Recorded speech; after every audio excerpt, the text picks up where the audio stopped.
Bonjour à toutes et à tous qui continuez à entrer sur cette scène qui va être pleine à craquer. Bienvenue à cette rencontre qui va se situer sans doute quelque part entre des champignons et des poussins, en compagnie de la chanteuse Pomme. Bonjour. Bonjour. Et de Monsieur Claude Ponty, auteur, illustrateur Bonjour. de son état.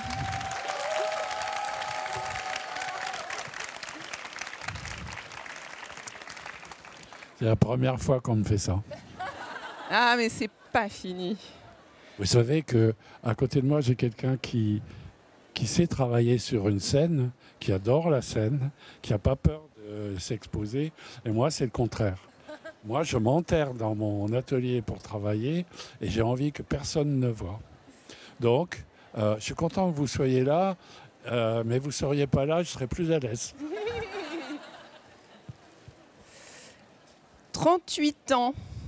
38 ans après la publication du premier album de Claude Ponty, l'album d'Adèle, nous allons tenter de toucher du doigt seulement, parce que nous n'avons que 50 minutes, voire 45 maintenant, et toucher du doigt en quoi ces livres sont des livres qui nous accompagnent et qui nous transforment, parce que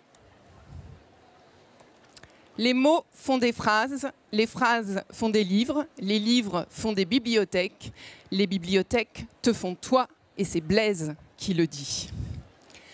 Pomme, merci beaucoup d'avoir accepté notre invitation, alors que vous êtes en pleine tournée printanière d'un album, d'un grand projet pour vous, de votre création, Saison, qui est un projet d'album orchestral, qui suit les grands mouvements d'une année de tous les vivants. Vous êtes l'une des plus célèbres lectrices de Claude Ponty, l'une des plus attachées à cette œuvre, au point de lui avoir demandé de réaliser les visuels internes, et c'est là que je passe, les visuels internes de votre 3e album, Tout à fait. Consolation. Et au moment de cette parution, vous avez dit que Claude Ponty était votre illustrateur préféré depuis l'enfance. Tout à La fait. question, c'est quelle lectrice de Claude Ponty êtes-vous? Ah, il y a un barème. Il y a un barème de. Non, il y a une manière. Une manière. d'être. Alors, je parle assez fort, on m'entend bien parce qu'il y a plein de bruit autour. Mais j'étais une lectrice enfant par le biais de ma maman. Donc je pense que comme beaucoup de gens dans cette salle, j'ai découvert Claude Ponty non pas à l'âge adulte, mais en étant une enfant. Et je pense que ça change tout, parce que grandir avec des créatures et grandir avec des univers rassurants et aussi pas rassurants et intéressants et fantastiques, c'est quelque chose qui, moi, m'a énormément formée et qui a beaucoup formé mon imagination. Donc c'est grâce à ma mère qui, je pense, devait être, pour le coup, jeune adulte quand le premier album est sorti. Je sais pas en quelle année le premier album. 1986. Ouais, bah voilà. 86. Ma mère, elle est née en 69, donc elle avait 17 ans, du coup. Et je pense qu'elle a dû découvrir ça en étant jeune adulte. Elle a été une jeune maman, parce elle nous a eu très jeunes, avec mes frères et sœurs. Et donc, dès qu'on est né, on a eu la chance de lire l'histoire du soir de Claude Ponty. Donc, j'ai pas une petite histoire, l'histoire du non, soir de Claude Ponty. beaucoup d'albums. Après, je les ai pas tous lus encore à ce jour, parce qu'il y en a vraiment beaucoup. Mais voilà, moi j'ai grandi avec cet imaginaire comme je disais, de créatures qui sont parfois gentilles, parfois méchantes, avec en tout cas des possibilités de se réfugier. Et je pense que ça, c'était important dans mon enfance. Vous êtes une artiste aux 1000 talents, puisque vous êtes aussi actrice ou comédienne. On vous a vu cet hiver dans Vénus d'argent. Et puis, vous écrivez aussi sur du papier, en tout cas des œuvres qui sont destinées à être imprimées. Vous avez écrit le texte de cet album sous les paupières aux éditions La Ville Brûle, où l'on trouve des maisons champignons, tiens, ça nous rappelle quelque chose, mais aussi bien sûr un univers qui vous appartient en propre, absolument. Avec des loutres de compagnie, des fées moustaches, des fées ministes. Et surtout, il y a dans votre livre un très bel éloge de la diversité qui est malheureusement parfois un peu rare finalement dans l'édition jeunesse. En quoi vos lectures d'enfance, et notamment celles de Claude Ponty, vous ont-elles conduit à vous tourner finalement, vous aussi, vers l'album jeunesse ? C'est une bonne question. En fait, moi, je savais que j'avais envie d'écrire des livres, mais je ne savais pas trop par où commencer. Et la littérature jeunesse, c'était assez naturel. Premièrement, parce que ma meilleure amie, donc, qui est Pauline de Tarragon, qui a illustré le livre, oui, pardon, je t'ai pas mentionné, est une illustratrice incroyable. Et donc, en passant énormément de temps avec elle, naturellement, on a commencé à travailler ensemble, sans appeler ça du travail, mais à associer des dessins avec des histoires que moi j'avais dans la tête. Donc comme elle avait déjà fait un livre pour les enfants, elle s'y connaissait un petit peu mieux que moi et elle m'a un peu guidée là-dedans et elle m'a dit à ce moment-là, j'ai plus d'idées pour écrire mais j'ai plein de dessins, alors est-ce que tu pourrais écrire une histoire et je pourrais faire les dessins. Donc ça s'est passé comme ça. Et je pense que l'enfance et l'univers de l'enfance dans ma vie au quotidien, ça prend énormément de place encore à ce jour et c'est quelque chose que je cultive parce que j'ai pas du tout envie de réduire l'espace de l'enfance dans ma vie et l'importance de l'enfance dans ma vie. Au contraire, j'ai envie de vieillir et de toujours être le plus proche possible de ce que j'étais quand j'étais enfant parce que au-delà de ce que j'ai lu et de ce que j'ai vu, etc., quand on est enfant, à la fois on est hyper vulnérable, mais aussi on a une pureté et un goût pour les choses qui est difficile à retrouver après. Et je pense que faire de la littérature jeunesse, ça me permettait de faire quelque chose qui me rapproche toujours plus de ce sentiment-là, et aussi de rencontrer des enfants et de rester en contact avec des enfants et avec le monde de l'enfance qui est hyper important, même dans ma musique aujourd'hui. Claude, je crois que tu as lu cet album évidemment de Pomme. Je me suis dit qu'il y avait des choses, des siestes, des arcs-en-ciel, même si toi t'en fais un autre usage dans Alès Blaise, des oui, arcs-en-ciel, des lutins, une manière aussi de poser l'égalité des genres. Mais en gros, on est du même village, on est au même endroit, c'est-à-dire que ce qui est remarquable, par exemple, chez les enfants, c'est que la diversité n'est pas un problème du tout pour eux. C'est-à-dire que tout petit, dans les crèches ou les écoles maternelles, chez les tout petits, ils ne voient pas de différence de couleur de peau ou de culture ou de coiffure. En fait, malheureusement, ça s'apprend. Donc, insister sur le fait qu'il y a des fées à moustache et qu'on est tous différents, mais que c'est pareil, je trouve que c'est extrêmement, extrêmement important et plutôt réussi dans le livre de Pomme.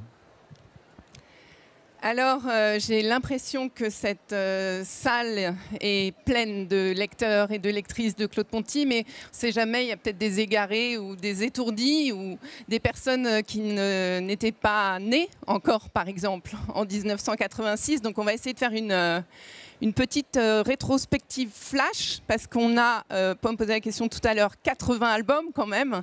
Donc on ne va pas les regarder un par un, mais on va regarder on va se poser des petits jalons. Cette double page, Claude, c'est la première que tu réalises pour l'album d'Adèle, publié donc en 1986, à la naissance de ta fille Adèle, pour elle. C'est un livre pour elle qui n'était pas au départ destiné à être publié, qui va le devenir, et comme tu veux. On peut revenir à la double toute première. Page. Voilà, parce que j'ai commencé cet album par là. J'avais pas envie de faire un imagier classique. J'avais envie qu'il y ait beaucoup d'éléments qui fassent partie de l'environnement d'un tout petit et que ce soit des images qu'on puisse combiner, faire des jeux de mots, mais avec les images. Avec des dessins. Voilà. Et donc j'ai commencé par là, et puis j'ai avancé vers le début et j'ai reculé vers la fin, petit à petit. Et c'est là que j'ai introduit des poussins comme éléments perturbateurs pour déclencher des embryons d'histoire. Alors, je ne l'ai pas là, mais effectivement, Blaise, avec son masque, avec un masque un petit peu différent, est présent dès l'album d'Adèle. Et donc, je le disais, un livre pour ta fille. Donc, quand ta fille se met à marcher, le livre va lui aussi introduire le mouvement. Et on voit là Adèle en train de devenir lectrice, de passer de son statut de petite fille réelle à celui de personnage, en fait, qui va réapparaître tout au long de ton œuvre. 3e album, le texte arrive et pose le principe, en fait, de tes albums que tu vas ensuite déployer à l'École des loisirs à partir de 1990. 1992 pour L'Arbre sans fin. Je sais que tu détestes ce mot, mais 2 chefs-d'œuvre qui sont posés et qui des livres qu'on n'a jamais vus nulle part, avec une longueur, une densité, des symboles, des récits absolument jamais vus. Certaines de ces images vont devenir, et surtout de ces textes, vont devenir cultes, comme le « Je n'ai pas peur de moi » d'Hippolyte. Et ensuite, donc très rapidement, Okilélé. Et des albums, tous dans cette première phase un peu du même format, des déambulations, des quêtes, des épreuves qui attendent des personnages qui ne vont pas changer le monde, mais qui vont changer leur monde. Et puis un jour, renversement de format, l'album d'Adèle se trouve en hauteur. Et là, tout change, c'est-à-dire que tu as une narration qui devient complètement différente. On n'est plus dans un récit et dans une quête et dans une déambulation, on est dans la création d'un monde et on rentre vraiment dans ce monde, dans la profondeur de ce monde. Ce format-là va aussi t'amener à quitter complètement le récit, en tout cas la notion d'une histoire à raconter, et va t'amener vers de nouvelles formes de narration. Parfois, tu combines les deux, c'est-à-dire qu'il y a des formats en largeur qui deviennent un 3e. On pourra revenir sur ces livres, hein. Je fais vraiment juste la petite rétrospective flash. On va bien sûr revenir sur tes livres. Donc des livres aussi qui peuvent être faits en collaboration avec des auteurs et qui n'en sont pas moins chers à notre cœur, souvent, parce que ces 3 titres-là sont extrêmement forts. Des albums, on va dire peut-être pour un public, des lecteurs un petit peu plus jeunes, en série, pour la plupart. Et puis une série qui s'amorce, celle des Blaise, ces 3 albums de suite, qui donneront un jour un immense livre de Poussin, 1000 secrets de Poussin. Un méga livre, et là aussi avec une double page ô combien culte, je pense absolument connue et explorée dans toute sa minutie par absolument tous tes lecteurs. Et puis des grands albums aussi qui rassemblent Blaise, qui rassemblent Isée, qu'on a vu tout à l'heure dans sa trilogie. Et on arrive à aujourd'hui. La question, sauf si tu veux réagir. Non, j'ai juste l'impression d'assister à mon oraison funèbre. Mais... Non, parce que tu ne perds rien, absolument rien de ta capacité à nous surprendre d'album en album. D'album en album, je disais 38 ans, 38 grands albums. Donc, on a vu qu'il y a plusieurs catégories d'albums. Donc, des albums grands, longs, denses, emplis de jeux de mots, de dessins complexes, de symboles, de portes ouvertes sur l'imaginaire, de messages d'espoir. Claude, comment as-tu pu, malgré les aléas de la vie que tu as connus comme nous tous, maintenir ce rythme? Qu'est-ce qui fait que tu as toujours tenu et que tu n'as jamais raté une année d'offrir un album à tes lecteurs? Quand tu es malade, quand tu es paresseux, nous autres auteurs, on n'a pas le droit d'être malade. C'est très simple. Ou alors, là, je ne sais même pas comment ça s'appelle, la période de carence est tellement longue que ça n'a aucun sens. En fait, la réponse est extrêmement simple, c'est que je n'ai pas le choix. Je fais ce que j'ai à faire. Ça ne va pas plus loin que ça. enfant, très très petit, j'ai été admiré parce que je dessinais plutôt bien. Et au milieu de tous les aléas de la vie, en particulier de l'enfance, ça a été ma forteresse. Ça a été l'endroit où j'étais totalement inatteignable. Et j'ai lu très tôt les lettres à un jeune poète. Ah oui. Donc la nécessité, Ou c'est ça. quelqu'un qui veut devenir écrivain et donc demande à Rainer Maria Rilke ce qu'on peut faire. Et il lui dit ça. Ouais. Il lui dit ça. Fais ce que tu as à faire, mais tu n'écris que si tu n'as pas le choix. C'est ça, la nécessité. Moi, j'ai pris ça pour argent comptant. et hop, voilà. Mais je me pose absolument...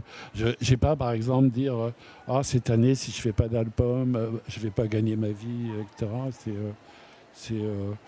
Je parlais d'oraison funèbre tout à l'heure.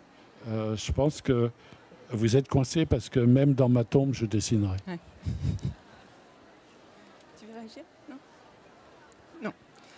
Alors, je le disais tout à l'heure, il y a vraiment des formats qui t'ont amené vers d'autres narrations. J'ai l'impression que depuis quelques années, tu renverses complètement les schémas narratifs de tes albums. Alors, je sais que c'est un gros mot pour toi. Je vais le dire, c'est-à-dire qu'il y a peut-être un peu moins d'histoire, de contes, un peu plus de jeux, un peu plus de complicité avec les lecteurs, un peu plus d'aléatoire, de combinatoire. Est-ce que c'est une nécessité, tu vas me dire, ou est-ce que c'est un nouveau lien à tes lecteurs? C'est-à-dire où ils vont être plus actifs finalement. Moi, je me sens pas de lien avec les lecteurs. Je ne suis pas propriétaire d'un lectorat. Je sais que je vis dans un monde où il y a du théâtre, du cinéma, de la chanson, des spectacles, des séries télé, des façons des livres évidemment, ou des pièces de théâtre, des façons incroyablement multiples de construire une histoire, démultipliées par les moyens électroniques qu'on peut avoir. Donc j'ai juste l'impression d'être un bouchon qui flotte intelligemment sur l'eau de son temps. Mais j'aimerais revenir sur... Je dis Claire. Oui, très bien, très bien. Tu préfères qu'on... Oui, c'est parfait. C'est que avec l'âge canonique que j'ai atteint et l'immense nombre d'albums que j'ai fait, il ne faut pas vous laisser avoir. Hein, quand on compte les bouquins, il y a l'édition principale, le livre de poche, le machin.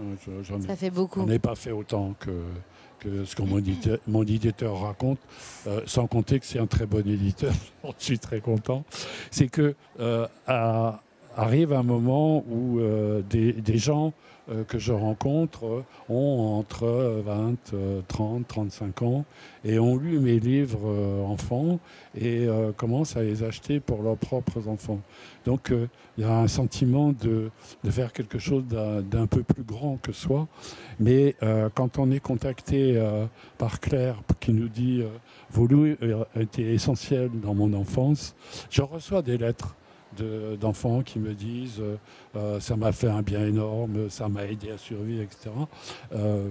Au-delà du fait que je peux avoir l'orgueil prétentieux d'avoir installé une œuvre, comme disent les gens comme toi, moi j'ai le sentiment que j'aime ce que je fais ce que j'aime, et en plus j'ai une gratification extraordinaire de savoir que j'apporte quelque chose, en particulier aux enfants.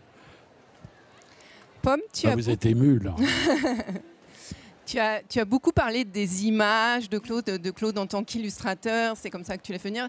Comment tu percevais, est-ce que tu te souviens comment tu percevais ce travail sur la langue, sur les noms, ces jeux de langage quand tu étais enfant? Moi, je me souviens de certains livres en particulier, et je me souviens de l'invention des mots qui m'amusait beaucoup. Et moi, quand j'étais enfant, j'inventais beaucoup de mots. Ma mère m'a toujours raconté que je disais des trucs qui n'existaient pas, et je pense pas que ça vienne forcément de là, mais en tout cas c'est comme moi je rejoins ce que tu dis aussi sur le fait de créer quelque chose qui nous est essentiel pour notre bon fonctionnement et pour que émotionnellement on soit stable ou plus ou moins stable et qui ensuite permet à des gens de s'identifier. J'ai l'impression d'avoir trouvé dans les livres de Claude des espaces de reconnaissance, d'identification, des endroits où parfois je m'identifiais à tel personnage, parfois c'était un autre et quelque chose de toujours oui, réconfortant. Et je pense que c'est aussi ce que j'essaye de transmettre avec ma musique, c'est-à-dire que moi, ça me réconforte de faire la musique que je fais. Et c'est important que ça puisse réconforter d'autres gens. Et je pense que c'est pour ça que j'ai contacté Claude sur mon album qui s'appelle Consolation, parce que pour moi, c'était le parfait moment, le parfait projet pour faire se rencontrer cet univers-là avec le mien. Dans un album que je voulais être à la fois un objet auditif, mais aussi quelque chose à l'intérieur duquel on puisse se réfugier. Et j'avais vraiment cette vision, comme dans ces livres, avec beaucoup ce concept de la maison, qui peut être non pas une maison, mais qui peut être un arbre, qui peut être un champignon, qui peut être un objet. Et en fait, pour la consolation, pour moi, c'était une image parfaite. C'était de créer sa maison et sa forteresse, justement, dans différents endroits, que ce soit pas forcément, c'est d'ailleurs pas toujours la maison où il y a les parents qui est l'endroit de réconfort. Et je pense que les albums de musique que je fais ont peut-être en quelque sorte une vocation similaire aux albums de Claude, dans le fait de créer des espaces de réconfort et de consolation. Et donc quand j'étais enfant, je me souviens de ça, je me souviens de trouver les personnages parfois adorables, parfois terrifiants, mais de pouvoir m'identifier et de trouver comme une familiarité et comme quelque chose de rassurant dans la lecture et de trouver ça cool de lire des mots inventés et de me dire mais en fait aussi d'une ouverture de champ des possibles parce que c'est vrai que dans la littérature jeunesse il y a plein de choses, mais il n'y a pas beaucoup de choses qui sont très originales, qui sortent de la réalité, qui sortent de... Enfin, en tout cas, à mon époque, c'était beaucoup dans ces livres-là que je trouvais de l'imaginaire et du fantastique lié à une forme de réalisme aussi. Bon, en tout cas, de toute façon, vous faites tous les deux des albums, même quand tu fais de la musique. Alors, j'ai affiché cette image. Je sais qu'il y a au moins une personne dans la salle, mais je suppose beaucoup plus, qui a regardé les noms, qui comptait absolument tous les poussins. C'est Clémentine Beauvais, qui est là aujourd'hui, qui est autrice pour la jeunesse et pour la vieillesse. Traductrice notamment de J.K. Rowling pour l'ICA Blog, enseignante-chercheuse en sociologie et en philosophie de l'enfance, quelle merveille, à l'université de York. Clémentine est là, je vais lui demander si elle veut bien nous rejoindre sur scène. Et dans la foulée, je vais demander aussi à Solène, qui était présente ici, qui nous arrive, mais alors directement de Shanghai. Solène, si tu veux bien nous rejoindre. Solène est la traductrice de Claude Ponty en chinois. Elle est également éditrice. Viens t'asseoir.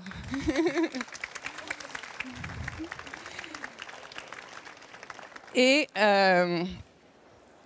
alors, Clémentine, pourquoi je disais ça? Parce que tu as été, toi, dans toute cette assemblée, voilà, il y a ceux qui ont découvert Ponty quand ils étaient enfants, il y a les autres, dont je fais partie, malheureusement.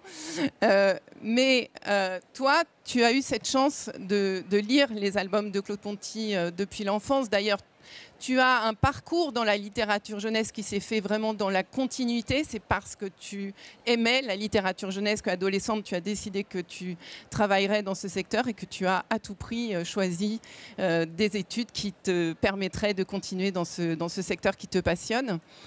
Je te laisse la parole si tu veux témoigner de ces lectures d'enfance et en particulier donc, de l'album de Petroni et ses 120 petits et cette image, cette hyperbole qui devient concrète en fait avec ce pétale.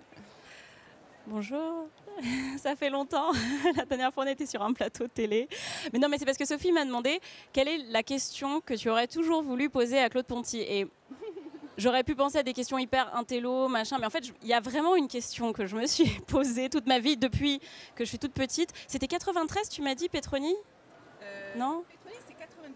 90, donc j'avais 1 an. Ouais. Enfin, j'ai toujours connu ce livre, j'ai toujours connu la plupart des livres de Claude de toute façon. Mais je suis l'une des, j'imagine, nombreux enfants. Alors, juste, pardon, mais ma petite fierté, c'est que Clémentine est là, vous le voyez, juste au-dessus de Urbain. Voilà. Alors, c'est très important pour un enfant de reconnaître son nom dans un livre comme ça, qu'on adore et qu'on relit et relit. Mais alors, en fait, moi, j'avais barré tous les noms pour vérifier qu'il y en avait 120. Je suis sûre de ne pas être la seule à avoir fait ça. Donc mon exemplaire, enfin c'est l'exemplaire de ma mère en plus, est crayonné. Parce que moi je suis un peu comme ta mère. C'est toutes les mères avec des enfants qui ont des dons de fruits. Tout crayonné comme ça pour compter les 120. Alors ma question c'est, est-ce que... Déjà pourquoi 120 ? Non, déjà une angoisse, il y en a vraiment 120. Ah mais bien sûr. Je répète, hein, déjà une angoisse, non, mais, il y en a vraiment 120. Mais bien sûr. Non mais Bon, non seulement ça, mais en plus dans les images de poussins, de souriceaux. Mais est-ce que... J'imagine que tu t'en doutes, mais est-ce que tu anticipes que les enfants vont avoir cette approche obsessive-compulsive de tes mondes ? Alors, à la question pourquoi 120, c'est très simple. C'est que Adèle, ma fille, est arrivée dans ma vie, j'avais 37 ans. Et sa maman et moi, on travaillait à la maison. Et entre autres, on se couchait quand on avait à se coucher, on se levait. Et un bébé, c'est un cataclysme.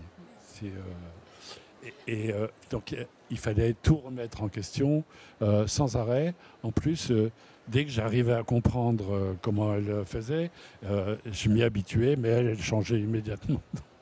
Et donc, pour pouvoir exprimer le bouleversement que ça représente, un enfant dans une vie, c'est pas négatif du tout, hein, mais c'est un véritable bouleversement. Et exprimer comment ça pouvait être, spécialement pour la mère, beaucoup plus que pour le père, j'ai rien trouvé de mieux que d'en mettre 120. Ensuite, je suis à peu près sûr que quand j'ai fait ça, une petite voix me disait « Tu vas voir, tu vas en entendre parler ». Et effectivement, à certains salons du livre, il y avait des parents qui arrivaient mi-figue, mi-raisin et qui me disaient « Bon, tout ça c'est très bien, mais quand même, tous les soirs, je dois dire les prénoms. »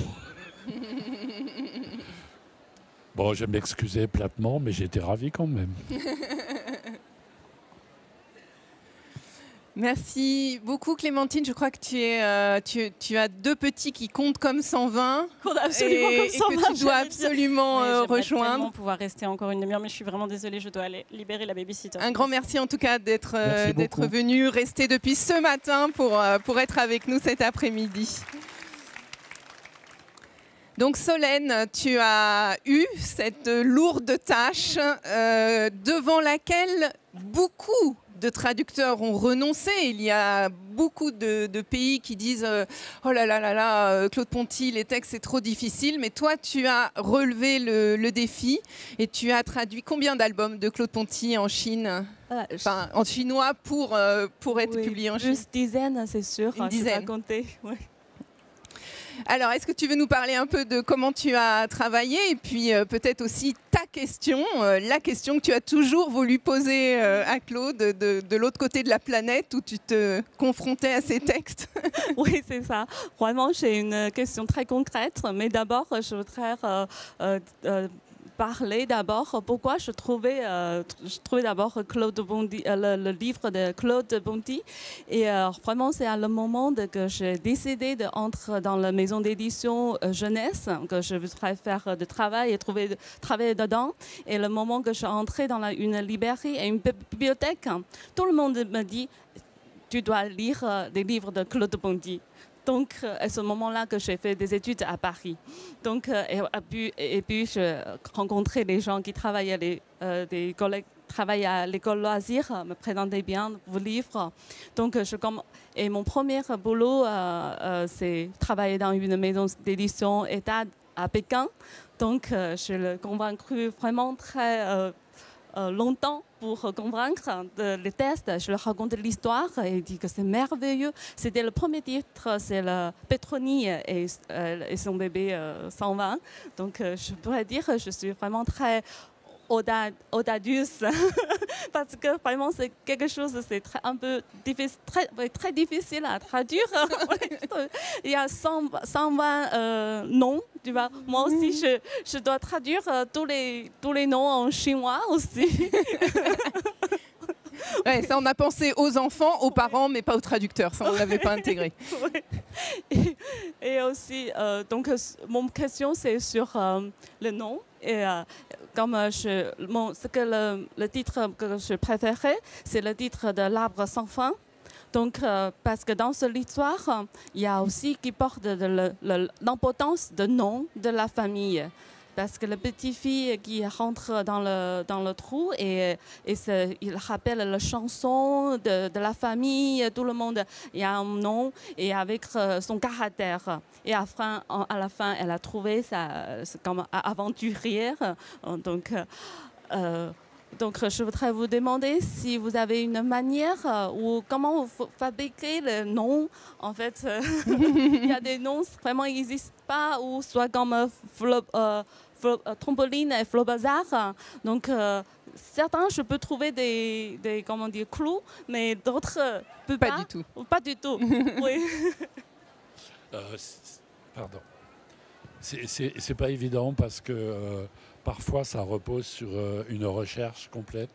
C'est-à-dire que dans L'Arbre sans fin, il y a des personnages pour lesquels j'ai fait des listes de vocabulaire, de mots relatifs à l'arbre, aux racines, aux branches, aux branchioles, aux radicelles, etc., pour m'en servir.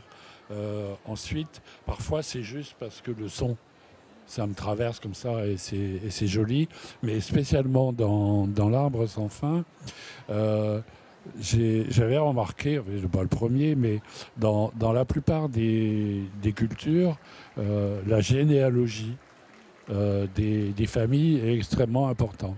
J'ai vu récemment qu'en Chine, quelqu'un avait fait un procès à quelqu'un d'autre parce qu'il avait dit du mal de son ancêtre qui remontait à, je sais pas, à 80 générations et qui a gagné.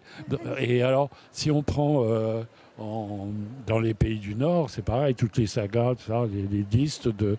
Et donc, je suis parti là-dedans parce que le petit personnage croyait vivre dans un monde clos et que justement, souvent dans les mondes clos, les rituels et les liturgies de famille sont très importantes.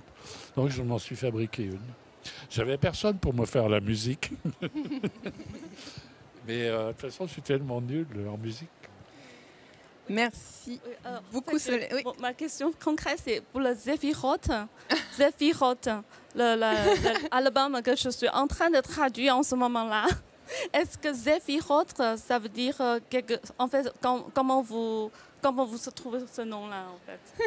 Bon, vous en discuterez tout à l'heure en coulisses. Merci beaucoup, Solène. Merci infiniment. Je vais répondre. Pourquoi c'est les Zephyroth? Plus tard. Non, je peux répondre. En fait, elle voudrait savoir s'il y a une signification à comprendre du mot Zéphiroth. Oui, il y en a une, c'est que dans la Torah, la tradition juive, les Zéphiroth sont des personnages extrêmement importants. Alors, je ne me souviens plus des qualifications, mais ce qui était important, c'était que, justement, ils étaient au nœud de quelque chose. Et moi, mes petits personnages dans ce livre-là étaient au nœud de quelque chose. Même, c'est-à-dire que Paris n'existe parce qu'il est gonflable et que le gonflable, l'air, le souffle, ça relève aussi de... Je suis en train de faire vachement pompeux. Ça relève aussi de la création du monde, du souffle de vie, etc. Et donc... j'ai demandé à quelqu'un qui était juif pratiquant si ça posait un problème que j'appelle mes personnages Zéphyroth. Il a rigolé, il m'a dit non, aucun problème. Mais voilà, c'est parce que c'est important quelque part dans le fonctionnement et la compréhension d'un monde. C'est ce qu'on appelle une bonne question. Indéniablement. Pomme, quand tu avais évoqué il y a 2 ans, c'est ça, hein, le travail de Claude sur ton album Consolation, tu avais eu ce terme où tu disais c'est vraiment des livres dans lesquels on habite en tant qu'enfant. Est-ce que c'est... on a vu tout à l'heure tes maisons champignons. Alors là, c'est la toute première, on est dans l'historique aussi, hein, la toute première maison en coupe des albums de Claude Ponty dans Adèle sans Mêle en 1987, mais il y en a des super connues, des maisons en coupe, et notamment Ma Vallée, qui est peut-être l'une de celles dans laquelle tu as habité. Est-ce que tu veux nous parler là aussi de sensations d'enfance dans ces espaces? Et oui, en fait, il y a quelque chose de toujours très rond qui m'a toujours marqué, et aussi dans les personnages, une rondeur qui est très très agréable quand on est un enfant. Bah oui. Et moi, c'est cette maison-là, ma référence ultime qu'on voit ici. Et j'en ai fait faire une par Claude dans mon album Consolation, justement, au milieu, avec une pièce pour chaque chanson de l'album. Parce que j'ai l'impression que ce qui est fascinant et ce qui est agréable quand on est un enfant ou un adulte d'ailleurs, c'est non seulement la rondeur et voilà, il n'y a jamais rien de, en tout cas dans les maisons. Il y a d'autres choses qui sont plus anguleuses dans d'autres personnages, etc. Mais dans les maisons, il n'y a jamais rien de violent ou de piquant. C'est toujours assez rond. Et il y a aussi le détail, je trouve, qui est pour un enfant, qui est hyper fascinant. Au même titre qu'il y a 120 prénoms sur la page de la fleur, bah là, on peut s'arrêter et on peut regarder cette page-là pendant plusieurs longues minutes. Quand on est un enfant, il y a des choses qui sont fascinantes à certains endroits, qui sont différentes selon les enfants, mais je trouve que le détail de toutes les possibilités à l'intérieur de cette maison, quand on est petit, c'est hyper fascinant, et c'est un champ de possibles immense, parce que on n'a pas tous des maisons qui ressemblent à ça. Et du coup, on a l'impression qu'il y a plein de possibilités. Il y a des choses qui sont un peu mystérieuses, il y a des passages... en fait, c'est de ne pas tout comprendre aussi qui est agréable, je trouve, parce qu'on va porter notre attention sur certains éléments. Et en fait, il y a beaucoup de choses à voir, et on peut aussi... Ça, c'est très agréable dans les livres jeunesse. Retourner plus tard pour une lecture à un autre moment et découvrir des nouvelles choses. C'est un peu comme dans les... Où est Charlie? Où est Charlie? C'est ça, les livres où il faut chercher le petit personnage. Il y en a encore plus des trucs à chercher dans les albums de Claude Ponty. Et du coup, ça, c'est un aspect qui est ludique aussi, et qui ajoute, je pense, une dimension qui est juste hyper adaptée et agréable pour un enfant, quoi. Je regarde l'heure et le temps nous est compté. Donc il y avait des lecteurs à distance qui avaient posé des questions, notamment Thibaut Rassat, qui est illustrateur et architecte, qui m'a transmis un très beau texte, Claude, que je te donnerai, justement sur ces questions d'endroit où habiter, le lien entre son endroit et l'endroit dans le livre. C'est un texte absolument magnifique, je te le transmettrai, puisque lui, il a une histoire particulière avec ses images, et lui, c'était Okilélé. Toi, Pomme, c'est Ma Vallée, lui, c'était Okilélé. Il y a aussi quand même pas la moindre des lectrices, puisque Leïla Slimani, prix Goncourt 2016, nous dit Claude Ponty, c'est mon idole. Et Leïla Slimani, elle avait aussi une question, mais que je te transmettrai, Claude, puisque nous n'avons plus beaucoup de temps pour ça. Il y a même le fils de Leïla Slimani qui t'a posé une question sur les monstres. Mais je vais appeler deux nouvelles invitées, deux dernières invitées qui vont elles aussi te poser la question qu'elles ont toujours voulu te poser, mais alors vraiment de manière directe, et tu les connais. C'est Catherine Renaud qui a, en 2008, Catherine vient nous rejoindre, écrit une thèse, enfin travaillé et a soutenu une thèse sur Claude Ponty, et Dorothée Coppel qui elle aussi avait fait un mémoire universitaire, qui depuis est devenue bibliothécaire et qui depuis 20 ans transmet son amour des livres de Claude Ponty aux enfants, et qui va aussi te poser sa question. On y va. Alors rapidement, on avait prévu de faire l'exégèse de Blaise. On va faire rapido Blaise. On voulait faire tout un truc sur Blaise, mais voilà. On va faire resserrer et puis on en parlera ensuite entre nous ou dehors avec d'autres lecteurs. Dorothée, quelle est ta question à Claude Ponty? Alors Claude, Oui. j'ai très longtemps eu sur mon frigo une carte de toi, de tes poussins, où il y avait écrit le chiffre 1. Il y avait un de tes poussins égale 2. Un poussin égale 2. Pendant des années, j'ai pas compris. Je l'ai vu tous les jours devant mes yeux sans comprendre. Un jour, j'ai eu un déclic. J'ai T'as compris. trouvé? Un poussin égale 2. Un poussin égale 2. Ok, merci Claude. Ça a été long, mais j'ai réussi. Je prends à l'aise Blaise. Et qu'est-ce que je lis? Blaise est le seul au monde à être capable d'être plusieurs en même temps, au même endroit, tout en restant Blaise en entier. 3 Blaise égale 1. Ok, d'accord. Donc j'ai une nouvelle équation à te proposer. 10, 100, 1000 poussins égale 1. D'accord? Ouais. Un collectif. Oui. Un collectif inébranlable qui s'en sort toujours, car l'union fait la force dans tes livres. Et je pense que Le jour du mange-poussin est mon petit chef-d'œuvre. Pour moi, c'est lui. Et j'avais une question. Je le lis toutes les semaines sans arrêt. Et à chaque fois, mais je crois qu'en fait, je veux pas la réponse, mais je te la pose quand même. Est-ce que les poussins savent que Blaise est dans le premier mange-poussin? Non. Alors ça, c'est une question vite répondue. Alors, on peut approfondir. C'est-à-dire que on n'a pas des masses de temps. Mais... Quand j'ai fait le livre, l'éditeur a regardé et on ne voyait pas dans le faux, voilà, à l'intérieur, le Blaise. Et c'est un éditeur qui n'a pas eu d'enfant dans sa vie, donc il ne peut pas comprendre. Il m'a dit, ils vont avoir trop peur. Il faut qu'on sache qu'il est dedans. Alors, évidemment, moi, je trouvais que ça désamorçait complètement la chose. Donc, je l'ai mis dedans juste suffisamment pour satisfaire l'éditeur et moi. Voilà. Mais donc, normalement, c'est assez évident que les poussins ne savent pas qu'il y a Blaise dedans. C'est quand même meilleur. C'est-à-dire, si on fait des farces et qu'on les désamorce, ça ne va pas. Vous n'êtes pas venus pour rien les uns et les autres. Catherine, une ultime question très très rapide. Bonjour.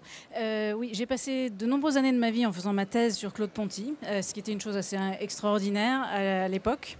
Je l'ai publié en 2007, ça fait un petit moment.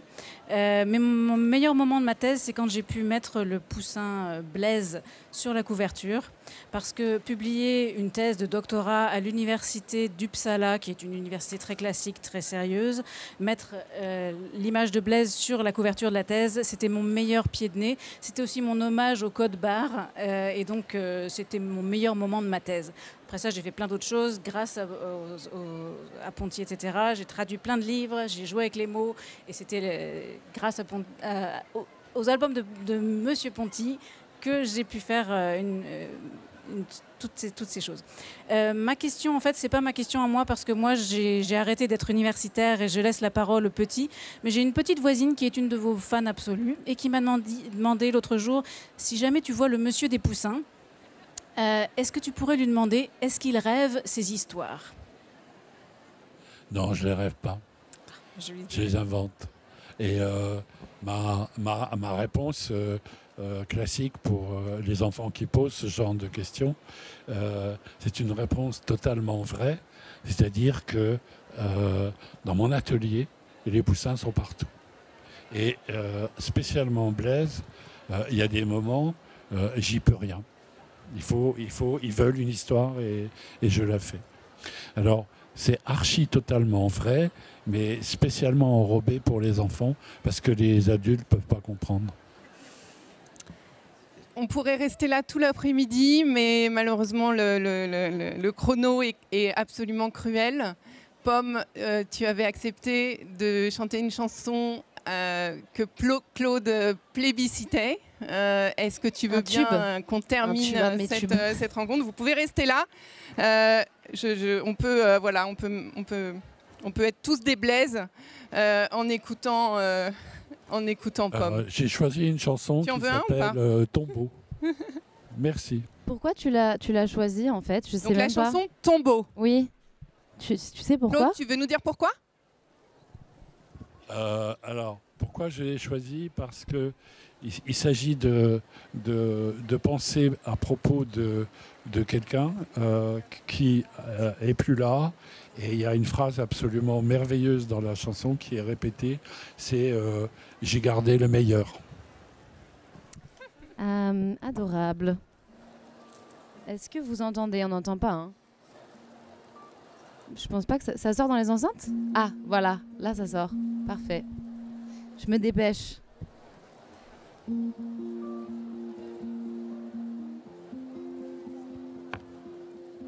Toi, tu veux partir aussi vite que le vent. Je ne vais pas mourir. J'irai voir de temps en temps les fleurs séchées sur le tombeau, la peur gagnée une fois de trop. Dis-moi quelque chose et même s'il n'y a rien qui te revienne, je me souviendrai pour toi. J'ai gardé le beau de tout ça. Je crois tout le monde va vieillir. Je n'apprends rien à personne.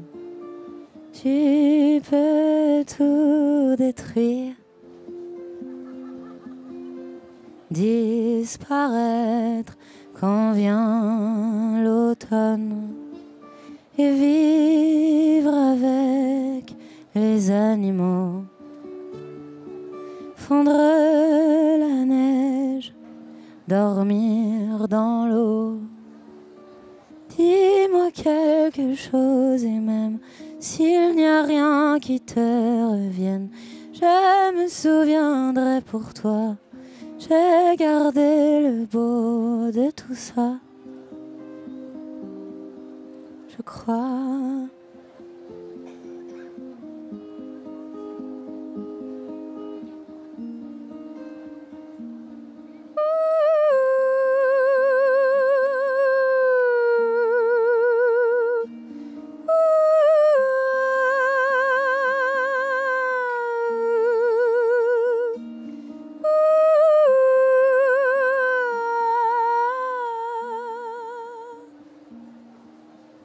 Dis-moi quelque chose et même s'il n'y a rien qui te revienne, je me souviendrai pour toi. J'ai gardé le beau de tout ça.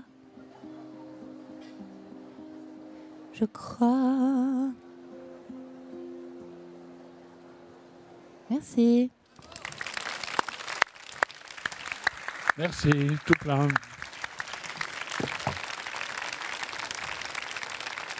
Merci beaucoup. Merci infiniment, Pomme. C'était Avec plaisir. un moment absolument merveilleux. Merci d'être venu ici alors que tu es en pleine tournée. Quelle est ta prochaine date parisienne ou francilienne? Solidays, les Solidays, Solidays. le 30 juin. Ouais. Donc rendez-vous au Solidays pour écouter plus de chansons de Pomme. Et puis écoutez, je vous suggère une petite promenade en suivant Blaise qui va promener ses arbres. Si vous allez par là, tout droit, pendant 1 heure, vous allez arriver au jardin d'acclimatation. Vous pouvez continuer l'après-midi avec Blaise encore qui s'affiche au jardin d'acclimatation et le dernier album de Claude Ponty qu'il dédicace immédiatement, de même que Pomme va dédicacer son album. Et oui, c'est un album aussi. Tous les deux, ils sont sur l'estrade, qui doit être là. Merci beaucoup à vous toutes et tous. C'était un moment merveilleux. Merci.